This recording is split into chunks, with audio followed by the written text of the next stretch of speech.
घर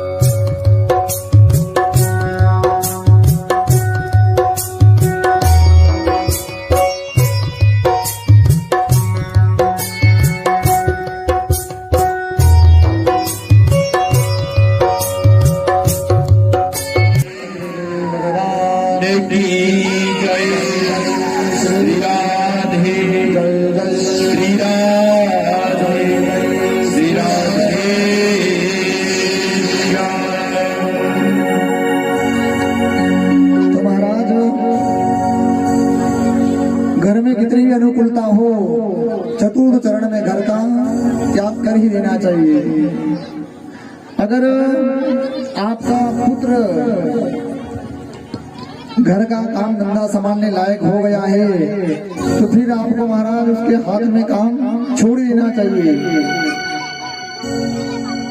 अगर आपका काम संभालने योग्य हो गया तो, क्योंकि महाराज वृद्ध होने के बारे में भी मन के अंदर जैसे जैसे वृद्ध होते हैं ऐसे लालच बढ़ता जाता है। ये भी कर लेंगे, वो भी कर लेंगे, वहां भी चले जाएंगे, सब जगह घूम लेंगे। लेकिन महाराज बताया गया है कि चतुर्थ चरण में घर का त्याग कर देना चाहिए। करदम जी जाने लगे। अब की बार माता देवहूति ने रोकने का प्रयास नहीं किया। जिसे ही महाराज करदम जी वहां से निकले हैं, अब तो आश्रम पर कोई भी नहीं, मात्र कपिल देव भगवान और माता देवहूति। क्योंकि महाराज नौ कन्या से नौ कन्या का विवाह कर दिया। करदम जी महाराज वन में चले गए। अब तो आश्रम पर कोई नहीं है, मात्र माता देवहूति और कपिल देव भगवान है। कपिल देव भगवान के पास में माता देवहूति जाती है और माता देवहूति ने कहा कि देखो पुत्र, जितना सुख मैंने भोगा है इतनी सुख की तो कोई स्त्री कामना भी नहीं कर सकती। इतना सुख मैंने भोगा है। क्यों? क्योंकि महाराज जब मायके में रही तो मायके में भी रानी बन करके रही हूँ, और जब विवाह हुआ तो परम संत श्री करदम जी महाराज से विवाह हुआ है। किसी भी प्रकार की घर में कोई कमी नहीं है, सब कुछ था मेरे घर में। और पुत्र भी तुम कपिल देव भगवान साक्षात, इतना कुछ है लेकिन फिर भी मेरे मन को शांति नहीं है। अरे करदम जैसे पति मिले हैं, कामद विवाह में सेवन करवाया, कपिल देव भगवान जैसा पुत्र मिला है, सब कुछ है, लेकिन बेटा फिर भी मेरे मन को शांति नहीं है। कपिल देव जी ने कहा कि देखो मैया, यहाँ अगर आपको घर में सब प्रकार की सुविधा मिल गई है, लेकिन जब तक आपको जीवन में भक्ति ना आई तब तक आपको शांति मिलने वाली नहीं है। जब तक परिपूर्ण से नहीं जुड़ोगे तब तक शांति नहीं मिलेगी। क्यों? क्योंकि महाराज बताया गया है पूर्णमिदः पूर्णमिदं पूर्णात् पूर्णमुदच्यते पूर्णस्य पूर्णमादाय पूर्णमेवावशिष्यते। जिस जगह पर बैठकर कथा सुन रहे हैं, ना तो यह पूर्ण है ना हम पूर्ण है। क्योंकि महाराज आज यह जगह जो बना हुआ ये कल रहे या न रहे, हम कथा बैठकर सुन रहे हैं, कल हम रहे या न रहे, हमारा भी कोई भरोसा नहीं है।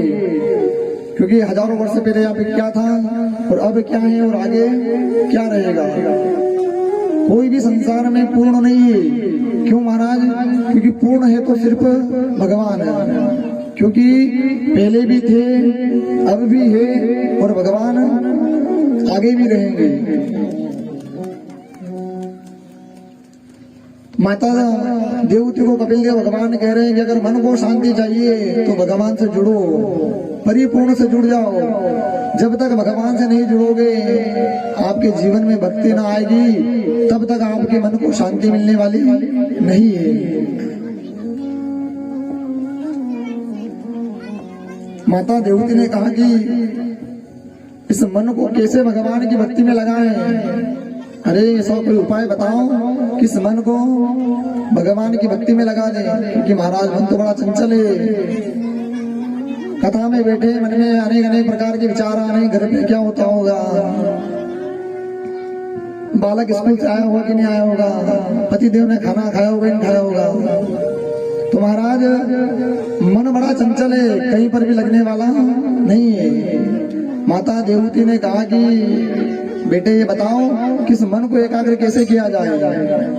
कपिल देव भगवान ने कहा कि देखो मैया, ये जो मन है ना, ये बंधन का और मुक्ति का कारण है। मन ही हमें भगवान के बंधन में बांधता है और मन ही हमें मुक्ति दिलाता है।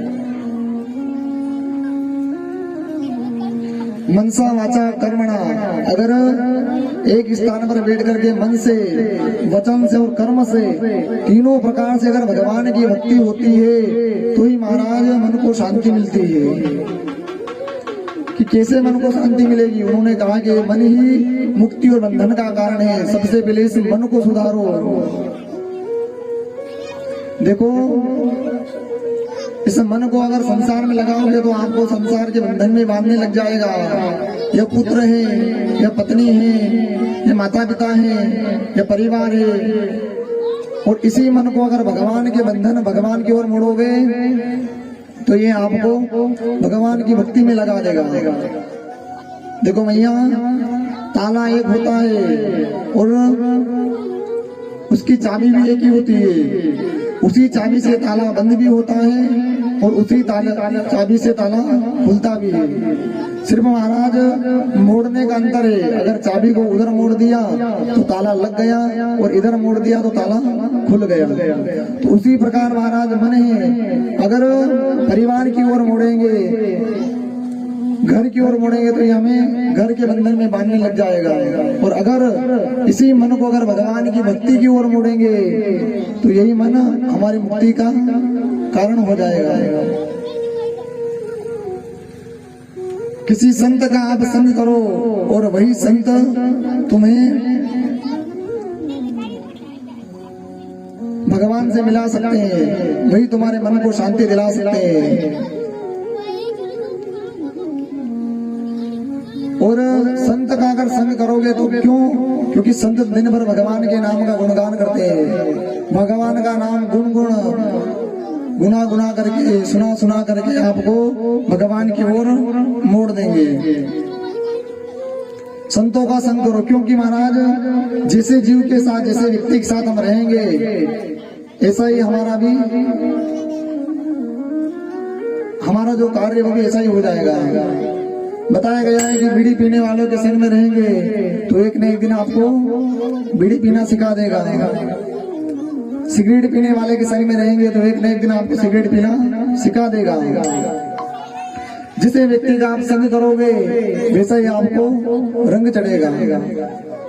बताया गया है कि जैसी पियोगा पानी वैसी होगी वाणी, और जैसा खाओगे अन्न वैसा होगा मन।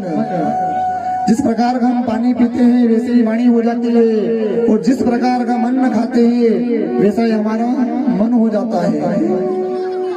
क्या आप संतों का संग करो, एक न एक दिन तुम्हें भगवान से मिला देगा। मदिरा का जो पान करते हैं उनके साथ में रहोगे तो एक न एक दिन तुम्हें मदिरा पीना सिखा देंगे।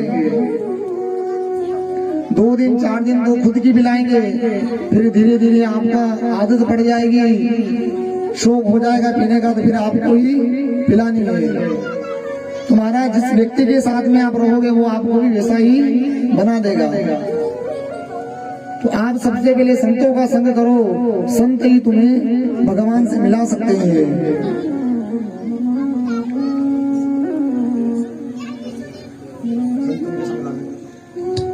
संतों का अगर संग करोगे तो भाई आपको भगवान से मिला सकते हैं। संतन के संग लाग रे तेरी अच्छी बनेगी, संतन के संग लाग रे तेरी अच्छी बनेगी। संतन के संग लाग रे तेरी अच्छी बनेगी।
करेंगे, बाबा से हंस करेंगे, जानवर के दाग रे तेरी अच्छी बनेगी,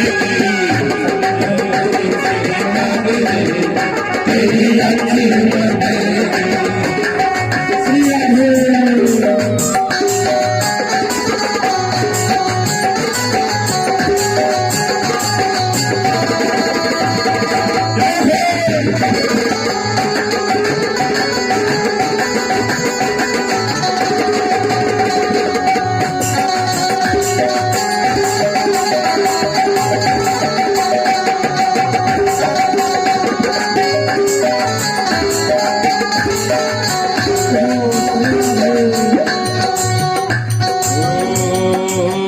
मोहनिसा में बहुत दिन सोए,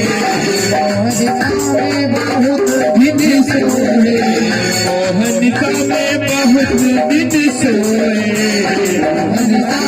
बहुत दिन सोए, जाग सके तो जाग रे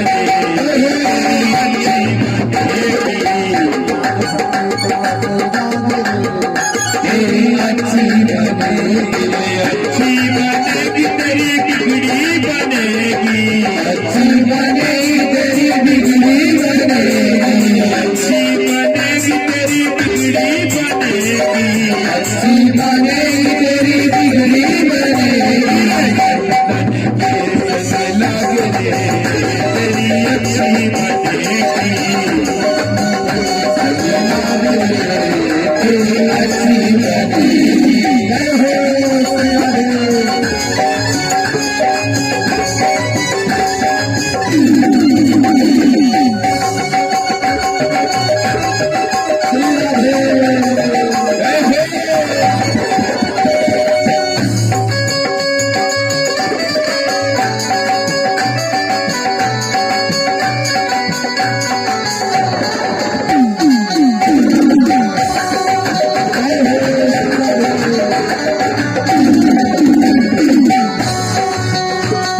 सुत वित नारी तीन आशाएं,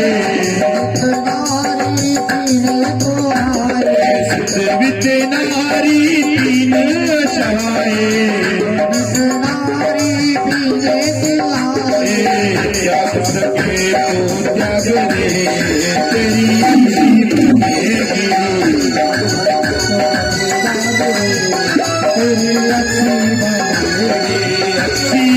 अच्छी बनेगी, अच्छी बनेगी तेरी बिगड़ी बनेगी, अच्छी बनेगी तेरी बिगड़ी बनेगी, अच्छी बनेगी तेरी बिगड़ी बनेगी, तेरी अच्छी बनेगी,